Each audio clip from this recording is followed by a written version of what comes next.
বাংলাদেশের খবর। আজ শেখ হাসিনার বিরুদ্ধে মামলার রায় ঘোষণা করবে বাংলাদেশের আদালত, বাংলাদেশের আন্তর্জাতিক অপরাধ ট্রাইব্যুনাল।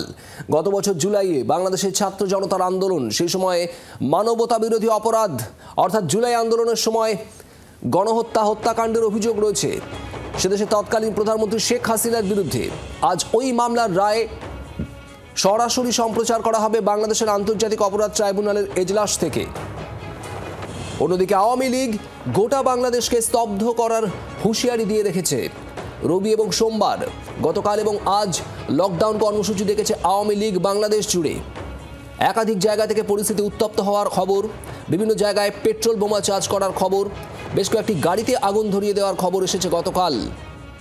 একাধিক জায়গায় রাস্তা অবরোধ করা হয়েছিল আওয়ামী লীগের কর্মী সমর্থকদের তরফে। আজ শেখ হাসিনার বিরুদ্ধে মামলার প্রথমবার রায় দেবে বাংলাদেশের আন্তর্জাতিক অপরাধ আদালত, আর সেদিকেই নজর সব মহলের।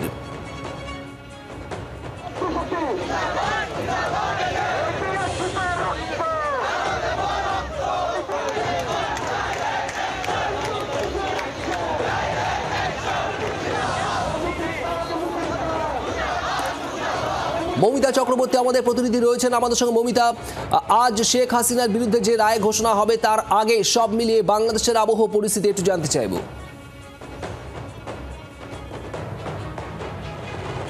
পরিস্থিতি উত্তপ্ত, পরিস্থিতি থমথমে, কারণ শেখ হাসিনা যার বিরুদ্ধে আজকে রায় ঘোষণা করার কথা রয়েছে সেই রায়ের বৈধতা এবং এই প্রক্রিয়া নিয়েই প্রথম দিন থেকে প্রশ্ন তুলে সরব হয়েছে আওয়ামী লীগ, ছাত্রলীগ। কারণ আন্তর্জাতিক অপরাধ ট্রাইব্যুনালের যারা দায়িত্বে রয়েছেন তাদের কি আদৌ কোনো বৈধতা রয়েছে, সেই প্রশ্ন তুলে সরব হয়েছেন তারা। ইতিমধ্যেই আন্তর্জাতিক বিভিন্ন ফোরাম, মানবতাবাদী যে সংগঠন, মানবাধিকার সংগঠনগুলোর কাছে আওয়ামী লীগ দৃষ্টি আকর্ষণ করে চিঠি দেওয়া শুরু করেছে। আন্তর্জাতিক মহলে এই বিষয়টা এই মুহূর্তে সবথেকে বড় প্রশ্ন হয়ে দাঁড়িয়েছে। যদি কোথাও কোনো আইনি ব্যবস্থায় কারুর বিচার করতে হয়, কাউকে দোষী হিসেবে সাব্যস্ত করতে হয়, তাহলে নিয়ম বলে, আইন বলে, যিনি অভিযুক্ত তাকেও আত্মপক্ষ সমর্থনের সুযোগ দিতে হবে। আত্মপক্ষ সমর্থনের সুযোগ তো দেওয়াই হয়নি, উল্টে গত 1 বছরেরও বেশি সময় ধরে যে পরিস্থিতি বাংলাদেশে হয়ে রয়েছে সেটা কতটা মানবিক, সেটা কতটা যুক্তিসঙ্গত, সেই নিয়ে প্রশ্ন উঠেছে। যারা এই গোটা বিষয়টার রায় ঘোষণা প্ল্যান করেছেন সেই সরকার, অর্থাৎ ডক্টর ইউনূসের সরকারের বৈধতাই যেখানে নেই, সেখানে তিনি গণতান্ত্রিক উপায়ে আসা বৈধ এক সরকারের প্রধানমন্ত্রী অর্থাৎ শেখ হাসিনার বিরুদ্ধে কি করে সাজা ঘোষণা করার সিদ্ধান্ত নেন বা তার বৈধতা কত, সেই নিয়ে যেমন প্রশ্ন উঠেছে, পাশাপাশি অন্তর্বর্তীকালীন সরকারের তরফ থেকে আজকে একাধিক জায়গায় বাংলাদেশ জুড়ে এই রায়দান দেখানো হবে বলে, সরাসরি সম্প্রচার করা হবে বলে কিন্তু জানানো হয়েছে। এবং ইতিমধ্যেই গতকাল রাত থেকে উত্তেজনা, উত্তপ্ত পরিস্থিতি, তারও খবর আসছে বাংলাদেশ থেকে। মমিতা, তোমাকে ধন্যবাদ। সব মিলিয়ে কি পরিস্থিতি হয় আজ শেখ হাসিনার বিরুদ্ধে রায় ঘোষণার পর, সেদিকে আমাদের নজর। এই মুহূর্তে আমাদের সঙ্গে রয়েছেন আন্তর্জাতিক সম্পর্ক বিশেষজ্ঞ ডক্টর রাজাগোপাল ধর চক্রবর্তী। রাজাগোপাল বাবু, আপনাকে জি 24 ঘন্টায় স্বাগত। বিচার প্রক্রিয়া যেটা চলেছে সেটা নিয়ে একাধিক প্রশ্ন তুলছে আওয়ামী লীগ এবং তাদের সমর্থক সংগঠনগুলো, কিন্তু একটু জানতে চাইবো ঠিক কি রায় হতে পারে আজ শেখ হাসিনার বিরুদ্ধে, কি ঘোষণা হতে পারে এবং তার প্রভাব কি পড়তে পারে।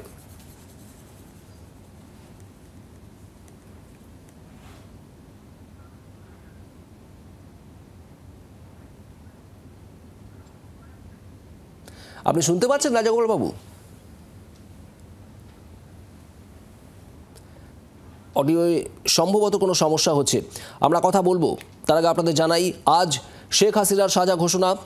জুলাইয়ের গণ অভ্যুত্থান গত বছরের এবং তারপর শেখ হাসিনার দেশ ছেড়ে যাওয়া, শেখ হাসিনার বিরুদ্ধে একাধিক মামলা হয়, কয়েকশো মামলা হয় এবং তারপরেই আজ আন্তর্জাতিক অপরাধ ট্রাইব্যুনাল বাংলাদেশ, সেখানে বিচার প্রক্রিয়া চলার পর আজ প্রথমবার রায় ঘোষণা হবে, সাজা ঘোষণা হবে শেখ হাসিনার।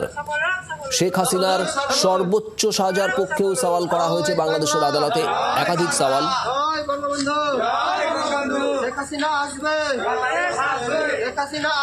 এদিকে সক্রিয় আওয়ামী লীগ সমর্থকরাও গত কয়েকদিন ধরেই বাংলাদেশের বিভিন্ন জায়গায় প্রতিবাদ জানাচ্ছে তারা, এবং লকডাউন কর্মসূচি নেওয়া হয়েছে গতকাল এবং আজ গোটা বাংলাদেশ জুড়ে আওয়ামী লীগের তরফে বাংলাদেশের সমস্ত মানুষকে এই কর্মসূচিকে সমর্থন জানানোর আহ্বান জানানো হয়েছে আওয়ামী লীগ, ছাত্রলীগের তরফ থেকে। একাধিক জায়গায় মিছিল করে তারা, মশাল মিছিল হয় বিভিন্ন জায়গায় কোথাও কোথাও আওয়ামী লীগ সমর্থকরা অশান্তিতে ইন্ধন দিয়েছে, পেট্রোল বোমা ছোড়া হয়েছে এমনও অভিযোগ। আর এখানেই ব্যাপক দমন নীতির উদ্যোগ নিচ্ছে বাংলাদেশ পুলিশ প্রশাসন। ঢাকা পুলিশ প্রশাসনের তরফ থেকেও কিন্তু একেবারে এই ধরনের অশান্তি দেখা মাত্রই শুট আউটের নির্দেশও দেওয়া হয়েছে। রাজাগোপাল ধর চক্রবর্তী আন্তর্জাতিক সম্পর্ক বিশেষজ্ঞ, তিনি আমাদের সঙ্গে রয়েছেন। রাজাগোপাল বাবু, বিচার প্রক্রিয়া নিয়ে একাধিক প্রশ্ন রয়েছে, কিন্তু শেখ হাসিনার আজ ঠিক কি রায় ঘোষণা করতে পারে বাংলাদেশের আদালত এবং তার প্রভাব কি পড়তে পারে?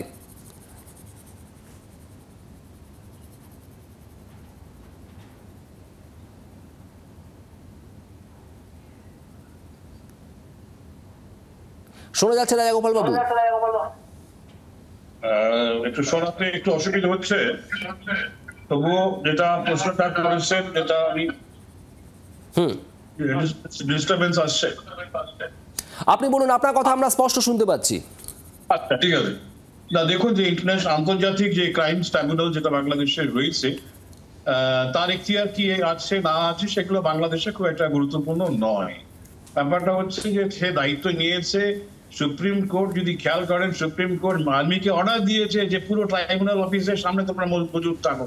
বোঝাই যাচ্ছে রায় কি আসতে চলেছে।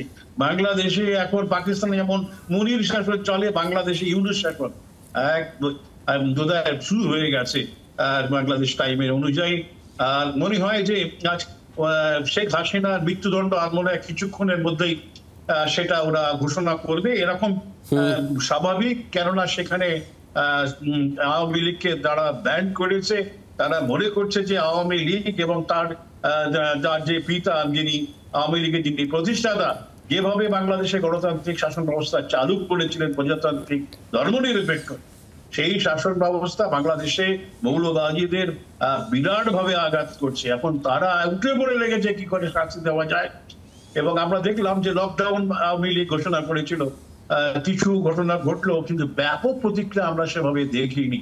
আওয়ামী লীগ হয়তো সেটাই চেয়েছিল যে বিশাল সংখ্যক মানুষ, হাজারো লাখো মানুষ পথে নামে, কিছু মানুষ নামলেও সে ধরনের প্রতিক্রিয়া আসেনি। এবং তারপর কিছু গন্ডগোল হয়তো হবে, কিন্তু বোঝাই যাচ্ছে ক্রাইমস ট্রাইব্যুনাল কি ঘোষণা করবে। এবং যেহেতু শেখ হাসিনা সে দেশে নেই, ওনাকে আত্মসমর্পণ করেই তোমাকে অ্যাপিল করতে হতে পারে, সুতরাং সেটা সম্ভব নয়। এখন অত্যন্ত জটিল অবস্থা দিকে যাচ্ছে বাংলাদেশের পরিস্থিতি। এখন কি হবে সেটা আমরা নিঃসন্দেহে দেখবো। এবং যে শেখ হাসিনার পক্ষে কোনো মতেই যে সুখবর আসবে না সেটা বলা যেতেই পারে। এবং ভারতবর্ষ কিভাবে সেটাকে সে ধরনের রায়কে গুরুত্ব দেবে সেটাও অত্যন্ত দেখার বিষয়। একেবারেই আমাদের দেখতে হবে শেষ অবধি কি রায় হয় এবং তারপর কি প্রভাব প্রতিক্রিয়া থাকে গোটা বাংলাদেশ জুড়ে। রাজাগোপাল ধর চক্রবর্তী আমাদের সঙ্গে ছিলেন, আপনাকে ধন্যবাদ।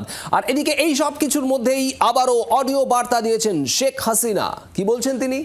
বলছেন মোহাম্মদ ইউনূসের বিচার হবে, বাংলাদেশ ফের ঘুরে দাঁড়াবে, আওয়ামী লীগের ভিত শক্ত, অপরাধীদের বিচার করবই। হুঙ্কার বাংলাদেশের প্রাক্তন প্রধানমন্ত্রী শেখ হাসিনার।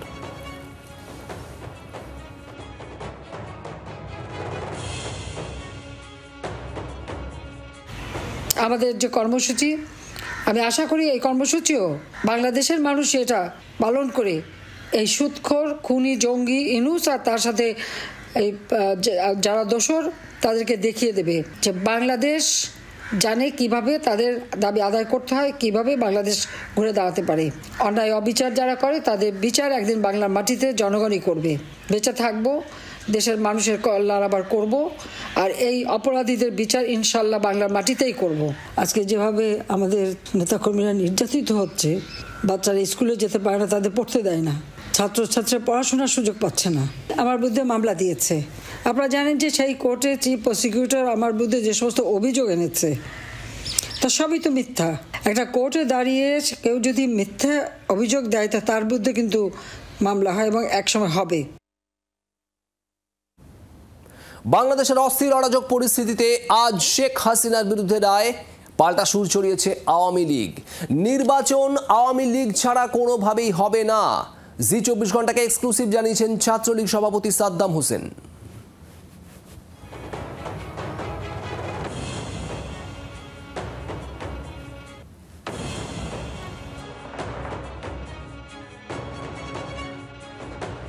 অবৈধ সরকারের সমস্ত আস্তানা যেন গুড়িয়ে দেওয়া যায়, দখলদার সরকারের সমস্ত আস্তানা যেন গুড়িয়ে দেওয়া যায় এবং সমস্ত কিছু গুড়িয়ে দিয়েই বাংলাদেশের জনগণের রাজনৈতিক বৈধতা, গণতান্ত্রিক প্রতিনিধিত্ব যেন নিশ্চিত করা যায়, সেই লক্ষ্যেই বাংলাদেশের মানুষ আজকে আসলে সংগ্রামের জন্য প্রস্তুত হচ্ছে। একটা বৃহত্তর গণতান্ত্রিক সংগ্রাম, একটা জাগরণের জন্য বাংলাদেশের মানুষ প্রবলভাবে অপেক্ষা করছে এবং একটি রাজনৈতিক আগ্নেয়গিরির মাধ্যমেই আসলে এই সরকারের বিদায়ের প্রেক্ষাপটটি নিশ্চিত হবে। লকডাউন যেমন সফল হয়েছে, শাটডাউন যেমন সফল হয়েছে, তেমনি স্টেপ ডাউনও বাংলাদেশে সফল হবে এবং এই দখলদার ইউনূস সরকারকে আসলে বিদায় নিতে হবে। তাদের বাক্স পেটরা গুছানোর আসলে সময় এসে গেছে এবং অলরেডি তারা আসলে নিজেদের সেভ এক্সিট নিয়ে চিন্তা করছে, কিন্তু বাংলাদেশের মানুষ আসলে তাদের যে অন্যায় করেছে, অবিচার করেছে, অবৈধভাবে ক্ষমতা দখল করেছে, জুলুম চালিয়েছে, হত্যালীলা করেছে, বাংলাদেশের মানুষ আসলে সকল কিছুর আইনসঙ্গত ন্যায় বিচার নিশ্চিত করার জন্য আসলে প্রতিজ্ঞাবদ্ধ।